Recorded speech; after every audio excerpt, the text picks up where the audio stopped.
Assalamu alaikum wa rahmatullahi wa barakatuh. Peace be upon you. May God's peace and mercy be upon you.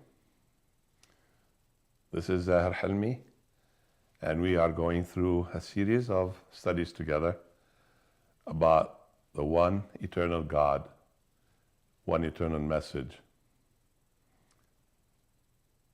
What we'll be studying now is a subject that has some controversy. And the controversy is because there are different interpretations. And let me say right now that quite often when we translate from one language to another, we cannot but have some interpretation depending on the background we have, depending on the ideas that we have.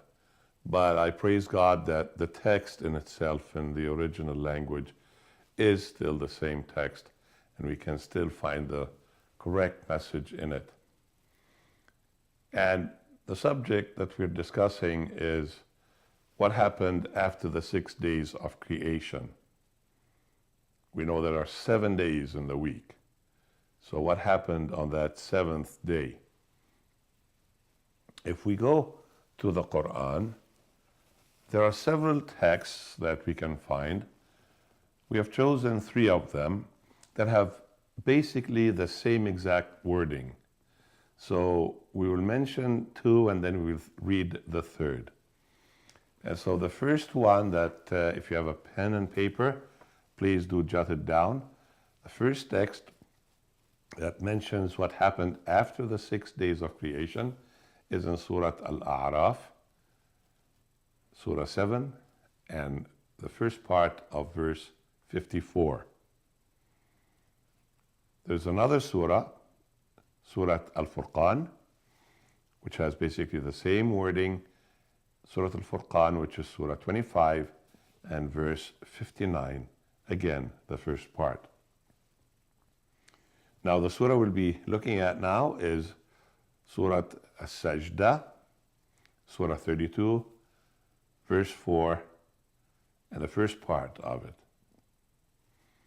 It is Allah who has created the heavens and the earth, and all between them in 6 days. And this translation says, and is firmly on the throne of authority.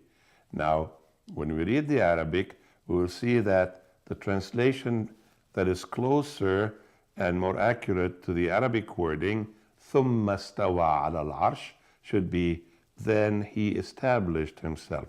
So we read the text again with ثُمَّ اسْتَوَى عَلَى الْعَرْشِ, and we read, it is Allah who has created the heavens and the earth and all between them in 6 days, and firmly established himself on the throne of authority after the 6 days of creation. So when God established himself on the throne, ثُمَّ اسْتَوَى عَلَى الْعَرْشِ, that was a day that he did not do anything. He was coronated over his creation. So there are at least 108 languages that refer to that 7th day that followed the 6 days of creation. They name it with a different name because almost all 108 give the days of the week in numerical order.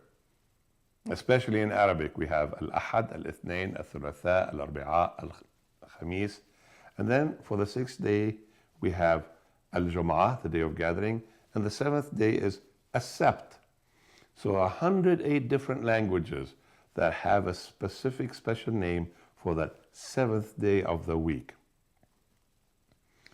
And the word Sabt in Arabic, Sabata, means to be still or to cease work. Yes, translators have chosen to translate it into he rested. We know that God does not get tired, but the translation is maybe for our own benefit, that we can rest from our labor, throughout the 6 days of the week, and then we can enjoy a rest in worshiping our Creator. And that also comes from the Hebrew word Shabbat. Same meaning, holiday, cessation of work, stoppage of work. And even there are some languages that have a special name for that seventh day. They even call it the day of the Lord, or the Lord's day. Now, if we continue to study in the Quran, we'll find out that Friday is mentioned, but it is not mentioned as a holy day. The only day that is stressed as God being coronated, as it were, ascending his throne, is the seventh day. The only mention we have in the Quran is found in a surah which has the same name as the day, Surah Al-Jumu'ah, Surah 62, and verses 9 and 10. We read, O ye who believe, when the call is proclaimed to prayer on Friday, the day of assembly, hasten earnestly to the remembrance of Allah, and leave off business and traffic. That is best for you if ye but know. And when the prayer is finished, then may ye disperse through the land and seek the bounty of Allah and celebrate the praises of Allah often and without stint, that ye may prosper. And some of us know that until today, in some Arab countries, we have what we call Suq al-Jumu'ah, the market of Friday, where people come, bring everything that they have to sell. They need to buy something, and they gather and they trade. They do the prayer first, and then they trade. It's not a holy day, it's a holiday. The only holy day mentioned in all the books, in the Quran and in the Torah and Injil, which together are the Bible or the book, call the seventh day a holy day because God so called it. Now, if we turn in Surah Al-Baqarah, Surah 2, and verse 65, we see, and well ye knew those amongst you who transgressed in the matter of the Sabbath. We said to them, be ye apes, despised and rejected. That's very interesting. It is very interesting because the Sabbath being the memorial of creation, being the day that God ascended his throne, when we forget that day, when we forget the memorial of creation, then we are open to things like Darwinism and evolution. You don't need me to tell you that people who believe in Darwinism and evolution say that they have descended from apes. I don't say that. I know that I have a God, a loving God who created me. And I hope that you believe the same way. But if you know of somebody who believes in evolution, Darwinism, that's because they forgot about the Sabbath, the memorial of creation. How important then it is for us to listen and understand and follow what the books teach us, because they carry the one eternal message of the one eternal God. We continue in the Quran, in Surah An-Nisa, Surah number 4, and verse 47 and 154. O ye people of the book. O ye people of the book. He's speaking here to both Muslims, to both Jews and Christians. O ye people of the book, believe in what we have now revealed, confirming what was already with you before we changed the face and fame of some of you, beyond all recognition, and turned them hindwards, or cursed them as we cursed the Sabbath breakers. For the decision of Allah must be carried out.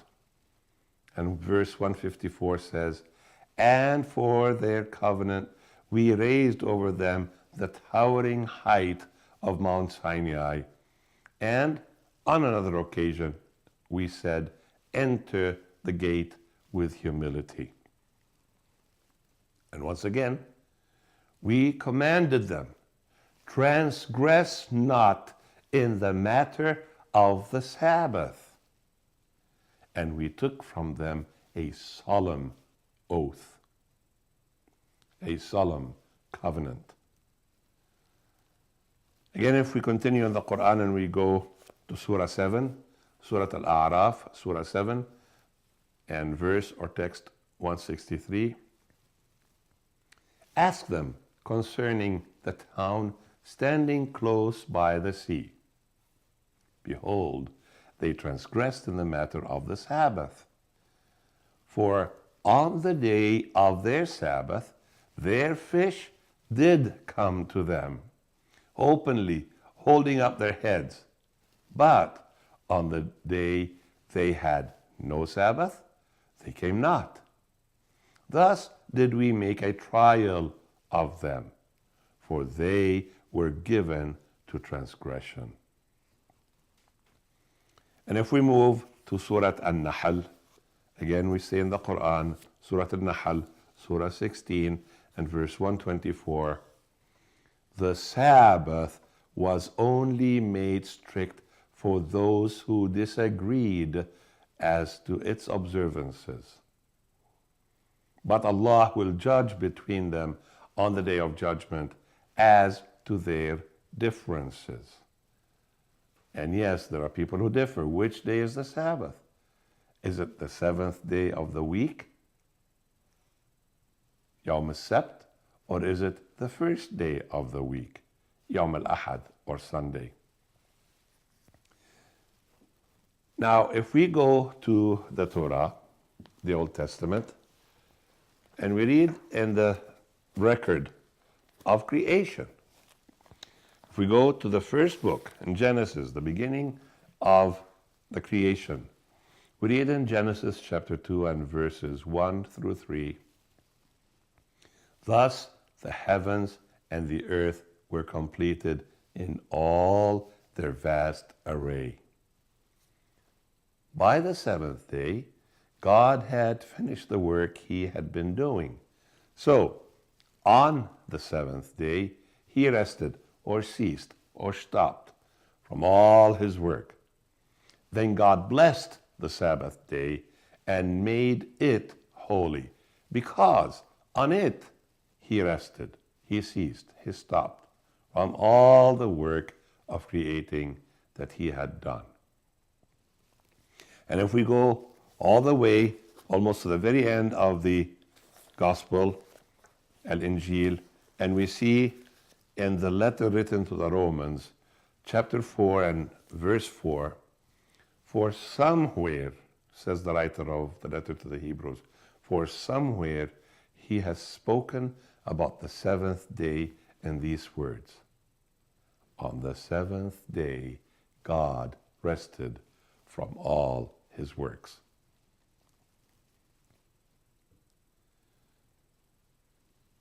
People say that the Sabbath was given to the Jews, beginning with the Ten Commandments. But we just read texts from both the Quran and the Bible mentioning that God established the Sabbath at creation.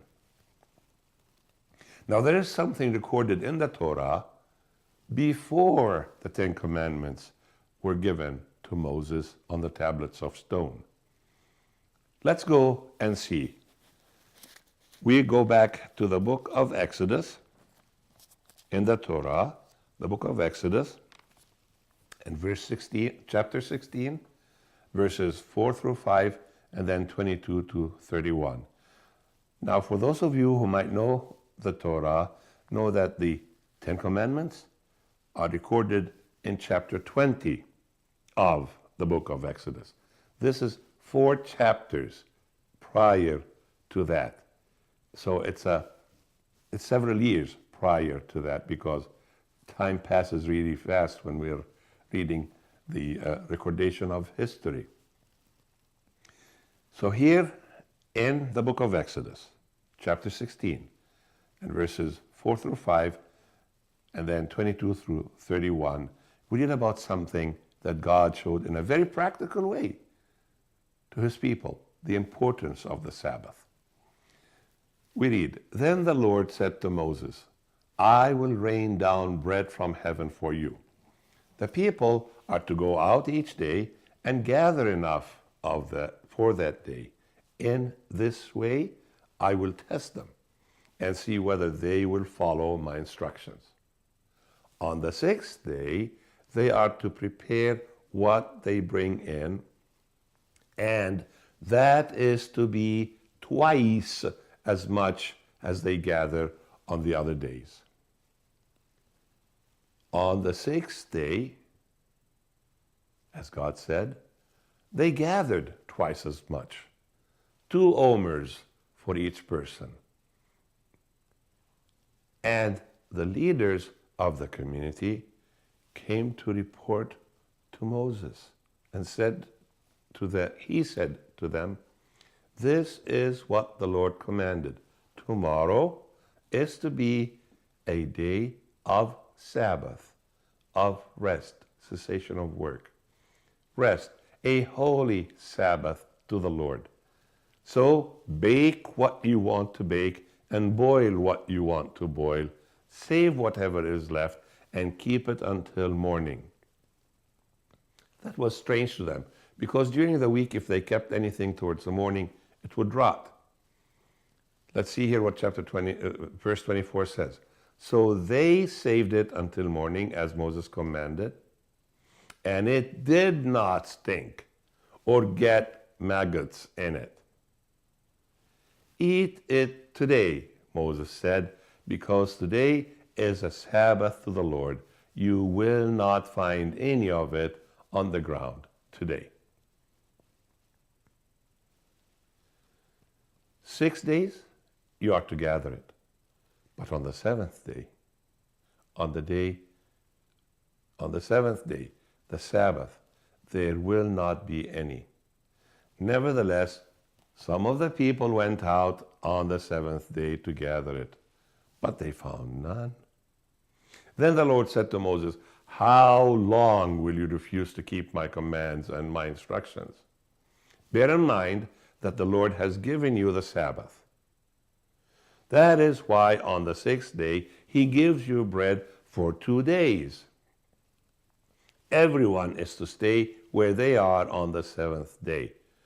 No one is to go out. So the people rested on the 7th day.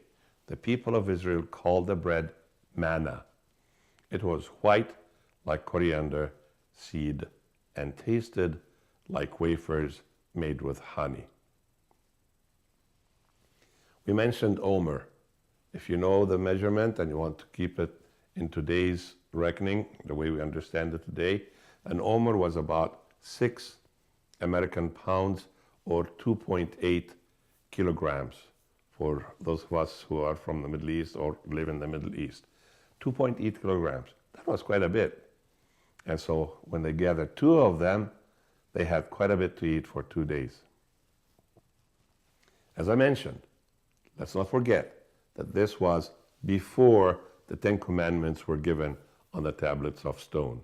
So this was not just strictly for the Jews, nor did it begin with the 10 Commandments.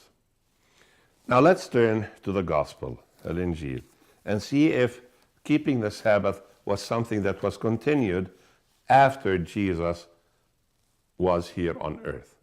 If we go to the Gospel of Matthew,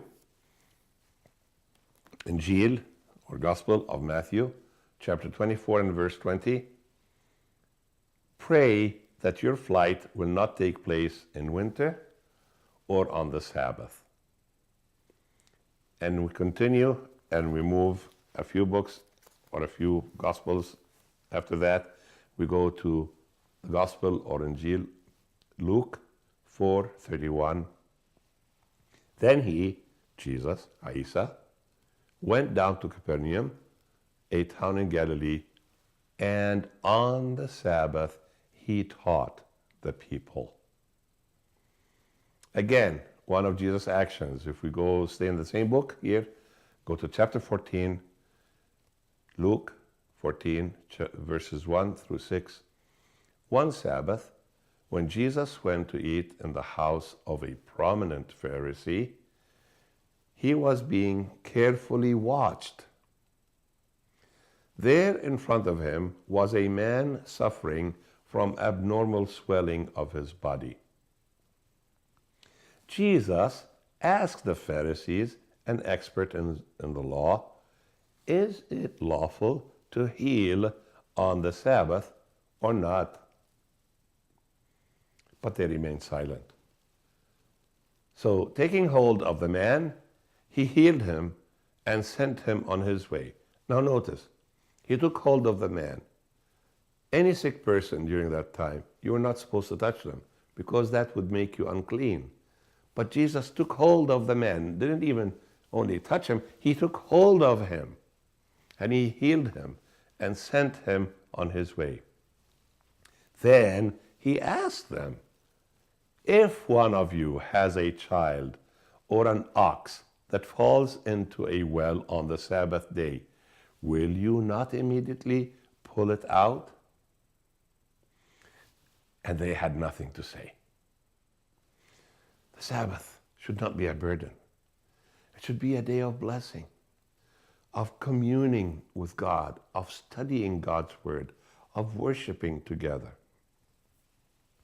Now let's see if later on the followers of the way, as they were known, the followers of the way who later became known as Christians, if they did keep the Sabbath. If we go to the book of Acts, and that's a record of what the disciples did after Jesus ascended to heaven, Al-Hawariyun, we read in the book of Acts, chapter 13 and verses 14, and then 42 through 44. From Perga, they went on to Pisidian Antioch on the Sabbath. They entered the synagogue and sat down. On the Sabbath, they entered the synagogue and sat down. As Paul and Barnabas were leaving the synagogue, that's a few verses later, verse 42, as Paul and Barnabas were leaving the synagogue, the people invited them to speak further about these things on the next Sabbath. When the congregation was dismissed, many of the Jews and devout converts to Judaism followed Paul and Barnabas, who talked with them and urged them to continue in the grace of God. On the next Sabbath, almost the whole city gathered to hear the word of the Lord. Now, had Jesus changed the day from Saturday to Sunday, don't you think that by now there would have been some record of it in the gospel? Let's move a couple chapters and go to Acts 16, verse 13. On the Sabbath, we went outside the city gate to the river where we expected to find a place of prayer. We sat down and began to speak to the women who had gathered there. Now, what happens to some of the people who worship on a different day other than what God said, and why do they worship on a different day? If we go back to the Torah, in the Torah there's a book amongst the books of the prophets, the book of Daniel, chapter 7, verses 24 and 25. There's a whole explanation of this chapter and the chapters around it, but we will not get into that. We just want to point out what is found right here, and then if you want, you can pursue that study later. But Here's what we'd like to point out in Daniel 7:24 and 25.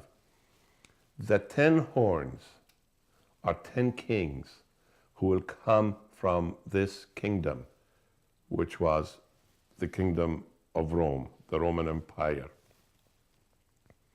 After them, another king will arise, different from the earlier ones. He will subdue 3 kings. Now listen to this, please.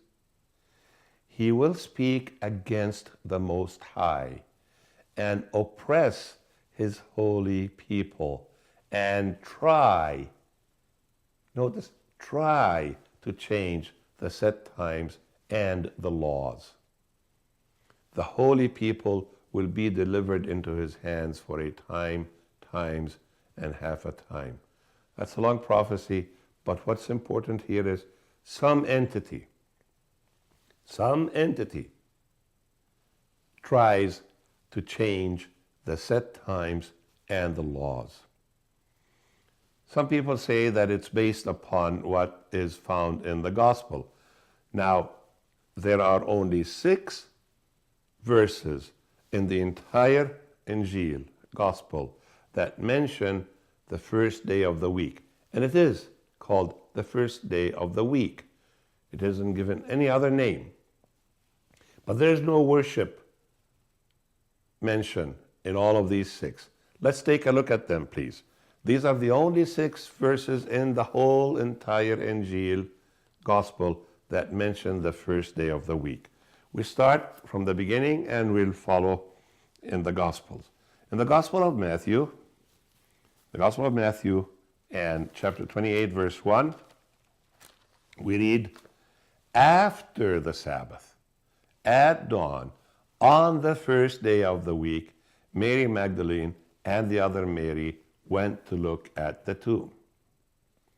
Moving to the next Gospel, the Gospel of Mark. Gospel of Mark, chapter 16, and verses 2 and 9, we read, very early on the first day of the week, just after sunrise, they were on their way to the tomb. When Jesus rose early on the first day of the week, he appeared first to Mary Magdalene, out of whom he had driven 7 demons. Now, if we go to the Gospel of Luke and we look at chapter 24, Luke chapter 24 and verse 1, on the first day of the week, very early in the morning, the women took the spices they had prepared and went to the tomb. They could not embalm the body of Jesus on Friday because it was close to sundown, and that's when the Sabbath began and begins, because according to the Bible, the day begins with sundown and ends with sundown the next day.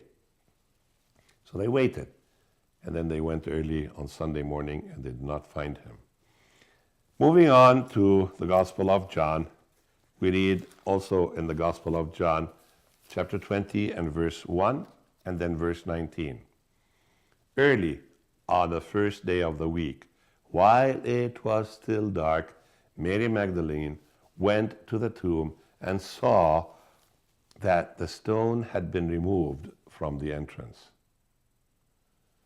On the evening of the first day of the week, when the disciples were together with the doors locked for fear of the Jewish leaders, Jesus came and stood among them and said, "Peace be with you."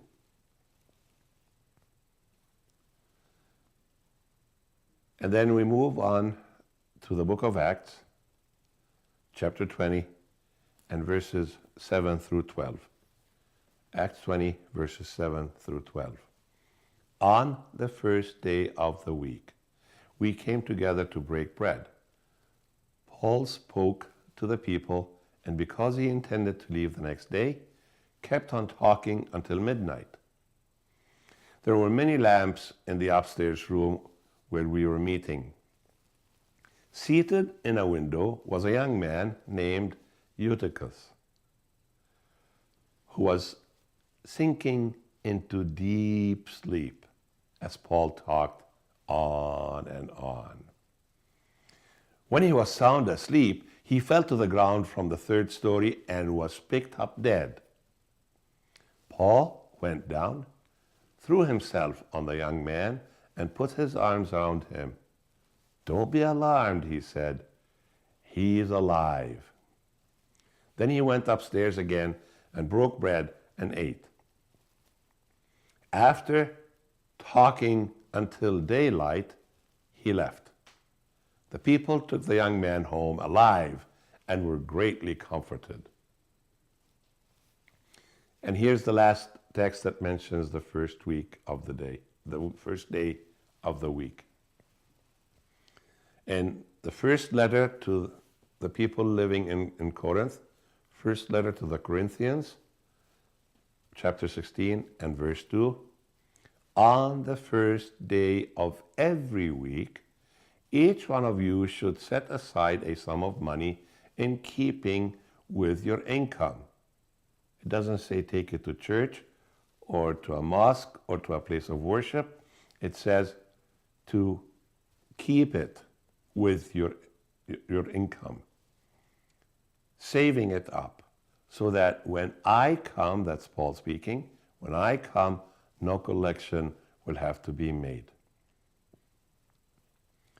Now, all these texts that we read, here is what the real meaning is, and it is not to keep Sunday, not to worship on Sunday, but to do things that you could not do on Saturday or the seventh day. And for the last one we read, to put aside money, when you made your budget for the entire week, you put aside what you wanted to give as an offering, sadaqah, or donation. Let's go back to the Quran and go to Surah Al-Baqarah, Surah 2, and verse 75. Surah Al-Baqarah, Surah 2, verse 75. Can ye, O ye men of faith, entertain the hope that they will believe in you, seeing that a party of them heard the word of Allah and perverted it knowingly after they understood it? See, it doesn't say that the word of Allah was perverted, was changed, but people did pervert it in their practice. They knowingly perverted it, did not keep it after they understood it. And if we go to Surah An-Nisa, Surah 4 and verse 46, of the Jews, there are those who displace words from their right places and say, we hear and we disobey, and hear what is not heard, and ra'ina, with a twist of their tongues, and a slander to faith. If only they had said, we hear and we obey, and do hear, and do look at us. It would have been better for them and more proper, but Allah hath cursed them for their unbelief, and but few of them will believe. Moving over to Surah 5, Surah Al-Ma'idah, and verses 13 and 41. Surah Al-Ma'idah, 13 and 41.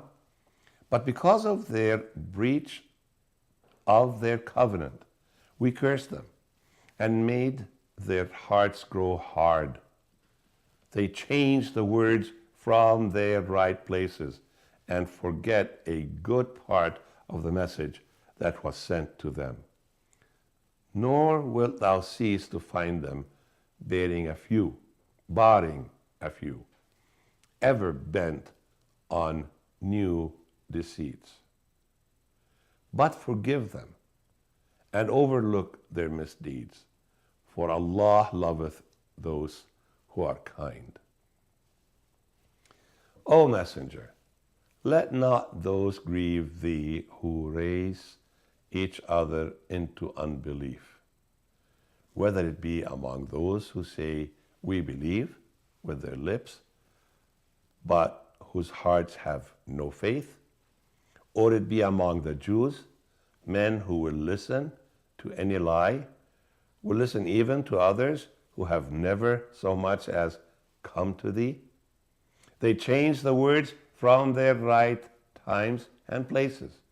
They say, if ye are given this, take it, but if not, beware.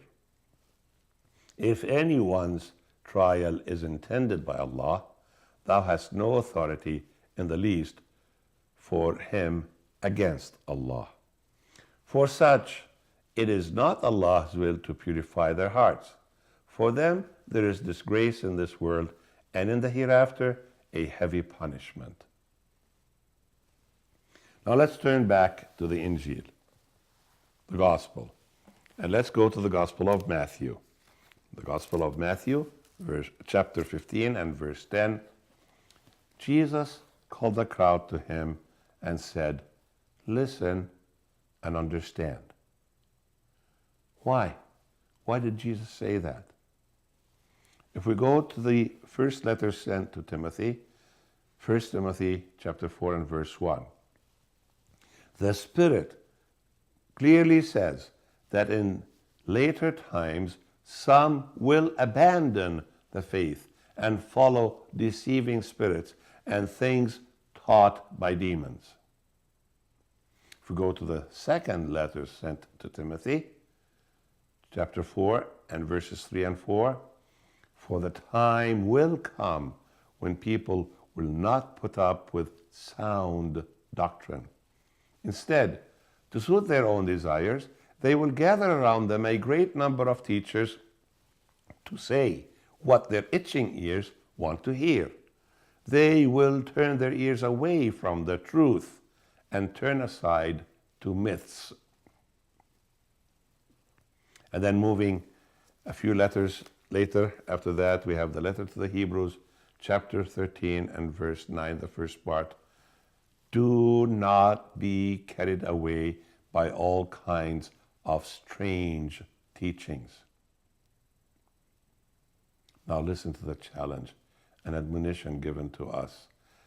In the book of Acts, we're still in the Gospel, the Injil, the book of Acts, chapter 5 and 29.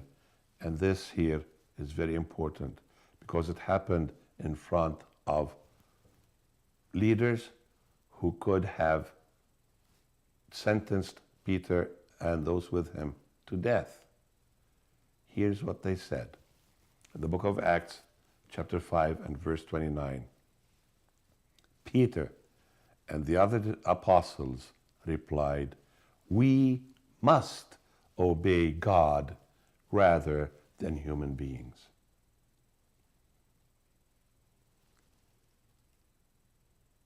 We must obey God rather than human beings. So what do we have to say when we do not go by the remembrance of the only commandment that begins with the word remember?